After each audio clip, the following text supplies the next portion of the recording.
定要把议场当成秀场这样子发挥。就是这句话强调议场不是秀场，亲像开地图炮扫射其他议员。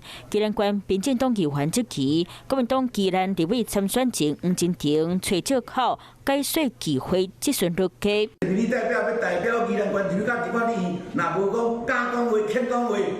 来发言，要来争取到经费。民进党宜兰县议会党团召开记者会，认为黄金庭讲议场非秀场，损害议会名声，提请移送纪律委员会处罚。国民党团嘛真不甘款。这讲起来就是指鹿为马嘛，议场本来就不是秀场啊，因也有人要对号入座，伊有违法啊无？迄间会使带人也袂，民进党是拢唔知吗？还是伊咧包庇这个代志？佮讲到民进党宜兰立委参选人陈政虎，乡土一会场家去做私人主体，敢若标非更争气，骂民进党团根本是相电标准，买甲陈政虎上纪律委员会处理。当时所签具的这个10年合约是从90年开始签具，那在期限期满之后。